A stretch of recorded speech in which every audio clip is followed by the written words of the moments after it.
মিশু শুনতে পাচ্ছেন? হ্যাঁ, শুনতে পাচ্ছি।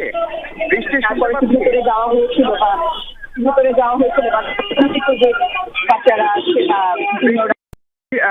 ঢাকা মেডিকেল কলেজ হাসপাতালের যে জাতীয় বার্ন ইউনিট, সেখানে এখন একটা হৃদয় বিদারক পরিস্থিতি। একের পর এক আমি দেখতে পাচ্ছি 1, 2, 3, 4টি অ্যাম্বুলেন্স এখানে এসছে। শিক্ষার্থীরা, তাদের বন্ধু বান্ধব যারা গুরুতর ভাবে আহত, এবং ধারণা করা হচ্ছে এদের বেশিরভাগেরই শরীরের বিভিন্ন অংশ পুড়ে গেছে। কারণ যে বিমানটি বিধ্বস্ত হয়েছে সেটি মূলত প্রশিক্ষণ বিমান ছিল, এবং প্রশিক্ষণ বিমান বলেই এর ভিতরে নানা ধরনের রাসায়নিক এবং তেজস্ক্রিয় পদার্থ থাকার কথা চিকিৎসকদের প্রাথমিক ধারণা, তারা বলছেন।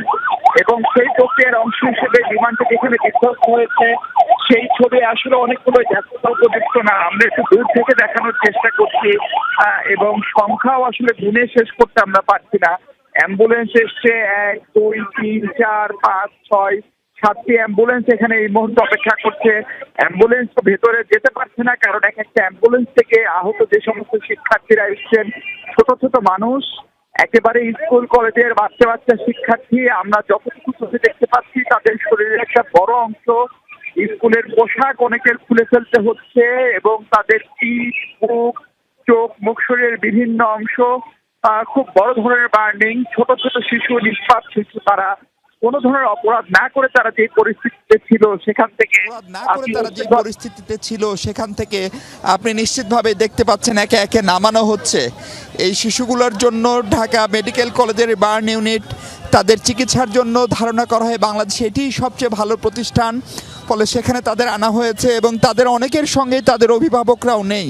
কারণ আপনি জানেন মাইলস্টোন যে স্কুল এবং কলেজটি, তাদের শিক্ষার্থীর সংখ্যা অনেক, এবং তাদের অনেকগুলো ক্যাম্পাস, এবং সেই ক্যাম্পাসের ভেতরে কারা কারা কোন জায়গায় ছিলেন বাবা মারা হয়তো ঠিকমতো এখনও জানতেও পারেননি, আসতেও পারেননি।